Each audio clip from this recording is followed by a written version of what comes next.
Hey, how are you guys doing? I've been a little MIA, but I got a tree up, so that's nice, I guess. Anyway, I was working on my stream the other night over on Twitch, and I realized that it'd probably be very good to go over interfacing, but in a more specific way, not just this interfacing does this and this interfacing does that, but how to apply what kinds of interfacings to the types of bags that you're making.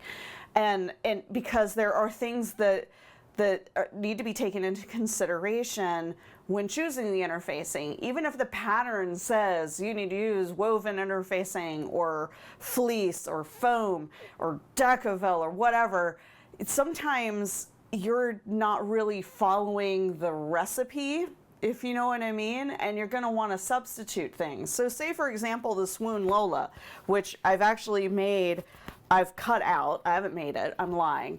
I cut out the Swoon Lola in miniaturized version. I love them small. They're flippin' adorable, but it's a very popular pattern. The pattern was written with woven fabric, like quilting weight cotton in mind. And so if I were to use the foam as the guidance on this, then it would be kind of like putting a 2-year-old in a snowsuit and expecting it to walk straight. That anybody with 2-year-olds that lives in a snowy area knows this is not true. They just kind of do this. So that's why I thought, I was streaming and it dawned on me that we kind of need to go over this kind of topic. So let's go ahead and dive in, and I'm just going to ramble incoherently for the next 15 minutes or so about what interfacing to use and when. Okay, so you have all of this interfacing. Hold on, shaky cam. I just leave this stuff in there because it's fun. I like you guys to see my personality, or what's left of it. So you have all this different kind of interfacing, which I've covered in another video to kind of explain what it is and generally how you apply it to your bags. And that's dirty because my closet's a mess.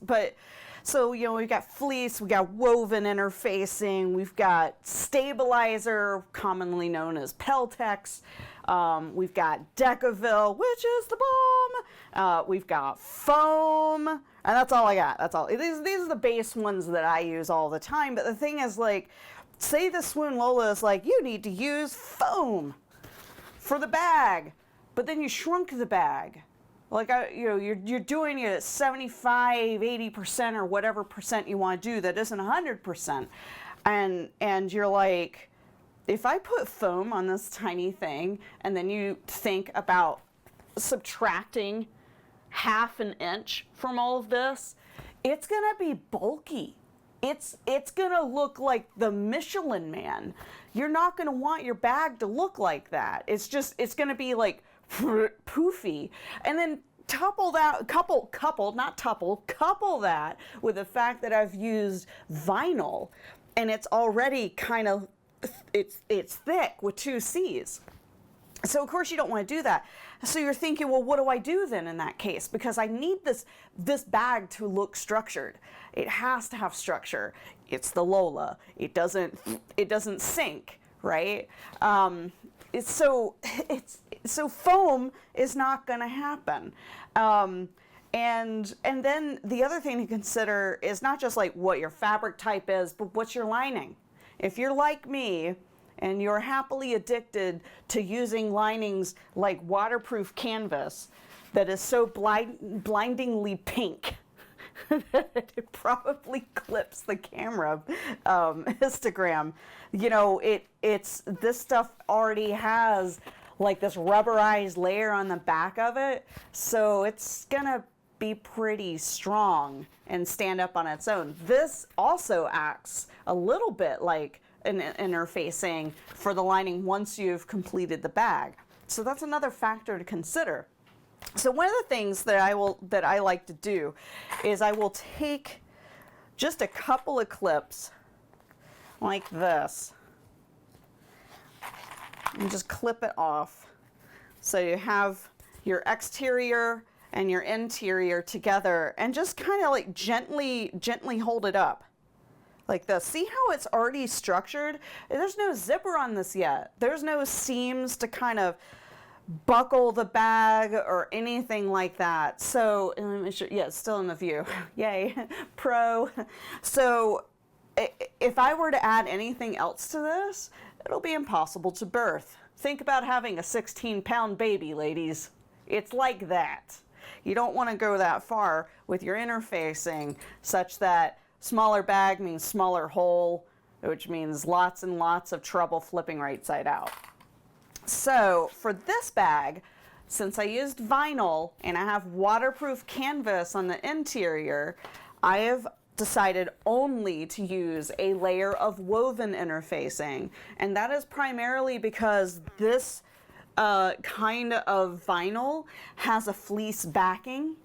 It's very thick vinyl, it's very good vinyl, but because of the fleece backing, I need to give it like a woven layer, so when I stitch through it and then tug, it's stronger. You know, otherwise it'll rip. It absolutely will. So if you ever buy custom vinyls or vinyls with like a fleece style backing, even if it feels thick, like a marine vinyl, it's not. So, but if this were a marine vinyl, then that would be different, and I probably wouldn't have even bothered with the woven interfacing. So that's mostly there for safety for me, so I don't feel bad when I go to rip it, flip it.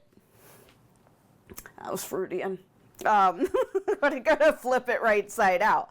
Now, the bottom of the bag still needs a bit of support, but I don't think it needs a layer of like stabilizer. That stuff's thick. Let's bring that out. This is the kind of stuff that I used to make tote bags out of this stuff. This is like really sturdy. This is Pellon's Peltex, and I actually get it without any of the glue on it. I do not get fusible Peltex. It just, the glue dots aren't spread out enough and it causes things to wrinkle. But I'm also one of those people that won't pre-wash my fabrics, so that has a lot to do with it too. But this is really thick, even for the base of the bag. And again, it's a small bag. It ends up being about yay big. You don't need foam or fleece or anything like that because it's just going to cause it to look puffy. Again, think of the Michelin Man. I really hope I'm not dating myself by pointing that out, but hopefully you young ones will understand what the Michelin Man is, and if not, please Google it. But on the bottom, oh, I forgot, I already finished these with like purse feet, but on the bottom, I actually put a layer of Decavil. The duct tape is actually what I do to protect the purse feet from eating through, and it's cats. And I also sign and date my bags. Anyway, so I put Decavil on the bottom. Now, let's take into consideration if you went larger. Let's say you wanted to make this bag and you wanted it to be large, like 120%. Let's say you want your Lola to be like this big. Even foam isn't going to help you with that.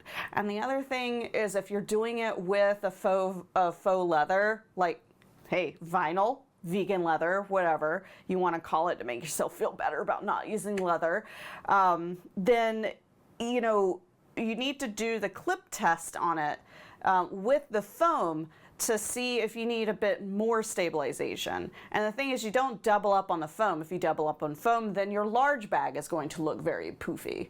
So in that case, you could either use the stabilizer for it, because you need a little extra, because the whole point of using interfacings is to stabilize the shape of the garment or the product that you're making. In our case, this is going to be bags. In the case of somebody who's making clothing, it's to stabilize collars so they always look crisp and nice, and like I didn't make them because I can't make collars to save my life.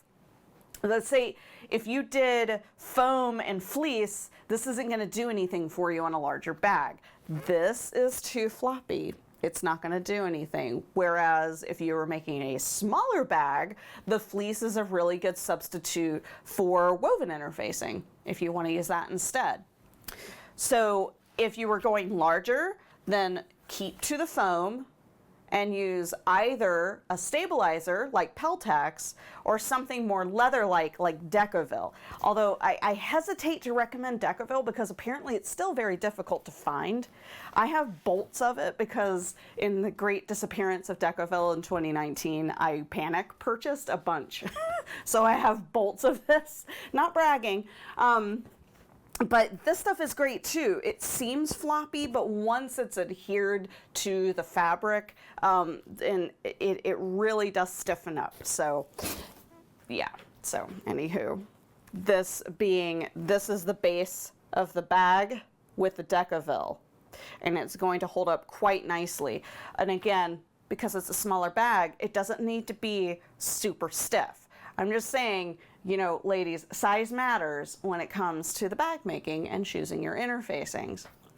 So even smaller, I'm going to reach back here and grab this example I meant to send to a friend months ago. I actually used Decovil on this. This is the Blue Collar Clematis. It's one of my favorites. Love this pattern. I even have a tutorial on it. And I used Decovil on this because I knew it wasn't going to be too difficult for me to flip. The pattern leaves plenty of room at the bottom of the bag for flipping. I also wasn't putting the accent vinyl here. This is a vinyl that does have a layer woven, and the interior is waterproof canvas. So I used Decovil on this. However, if I didn't have Decovil, fleece would have been perfectly acceptable. But I did want it to kind of hold its shape a little more, which is why I didn't just use the woven interfacing, which then you may be like, well, why didn't you use it on this?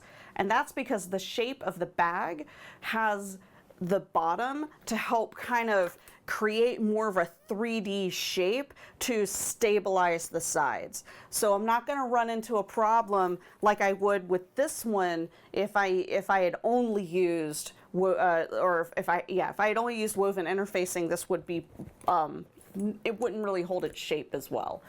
So I'm really hoping that some of the stuff, I said I was going to incoherently ramble because it's a very difficult thing to explain, but it basically, you need more stabilization the larger you go with the bag that you're making, and the smaller you go, the less stabilization that you need. The thicker the fabric, the less that you need to help it hold its shape. Whereas the thicker, wait, where did I go with that? Oh yeah, the less thick, the more you need. So if I was making this exact same bag but with a quilting cotton or even a canvas, something that's not like naturally stiff like this vinyl, I would probably use a layer of Decovil. And that's only because the Decovil, once dried, adds that stiffness. It makes fabric feel more like a leather. So it gives it that same pliability, that same stiffness as it flops over. Don't mind it, it hasn't had its medicine today. So let's see, if I were to grab, I'm just gonna randomly grab fabric. I was like, so this is a quilting cotton. See how wavy it is? You're holding that up and you expect this to stand up. The only way you're gonna make it stand up is to apply several layers of interfacing. Always start with a layer of woven. So let me see, and that would be like, this is Pellon Shape Flex. So I like to use Shape Flex quite a bit. Shape Flex 101, you may hear people call it SF 101 in Facebook groups.